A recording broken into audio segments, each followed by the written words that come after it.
કેમ છો? મજામાં. આજનો સુવિચાર છે વિશ્વ શાંતિ. આ સુવિચાર પ્રુશિયાના રાજા એવા રાજા ફ્રેડરિક ટુ સાહેબે ખૂબ જ રીતે લખ્યો છે. વિશ્વ શાંતિ, વર્લ્ડ પીસ.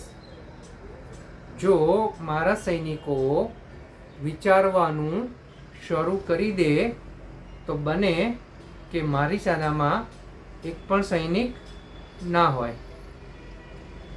મારા વાલા મિત્રો, પ્રુશિયાના રાજા ફ્રેડરિક ટુ સાહેબ ખૂબ જ સાચી અને સારી વાત કહી રહ્યા છે.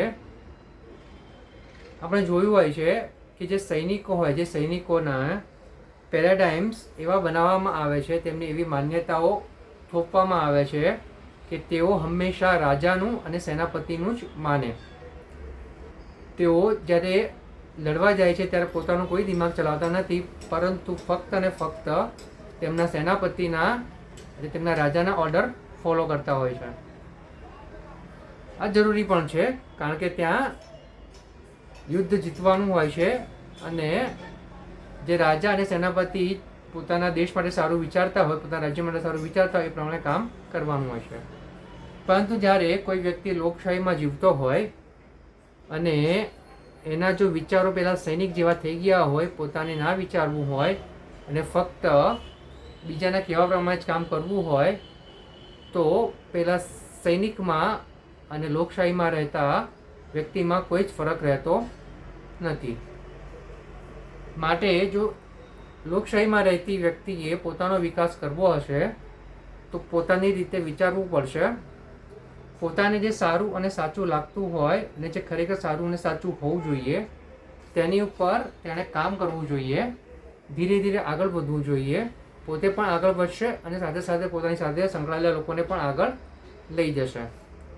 આ રીતની એક મેન્ટાલિટી લોકશાહીમાં રહેતા વ્યક્તિની હોવી જોઈએ, નહીં કે પેલા સૈનિક જેવી કે રાજાએ ઓર્ડર કર્યો, સેનાપતિ ઓર્ડર કર્યો અને લડવા જતા રહ્યા. આપણે ખરેખર ખૂબ જ નસીબદાર છીએ કે આપણે એક લોકશાહી દેશમાં જન્મ્યા છીએ, ભારત દેશમાં જન્મ્યા છીએ. તો આપણને જે હક મળ્યા છે તે હકને પૂરા કરવા માટે આપણે આપણી જવાબદારીઓ પણ પૂરી કરવી પડશે.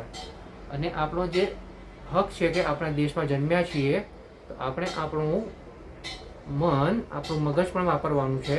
જ્યાં સારું અને સાચું લાગે ત્યાં પોતાના મંતવ્ય મૂકવાના છે.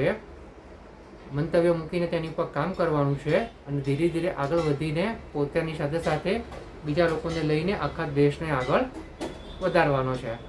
જો આવી રીતે કરીશું તો જ આપણે આગળ જતાં વિશ્વ શાંતિને પામી શકીશું. Thank you.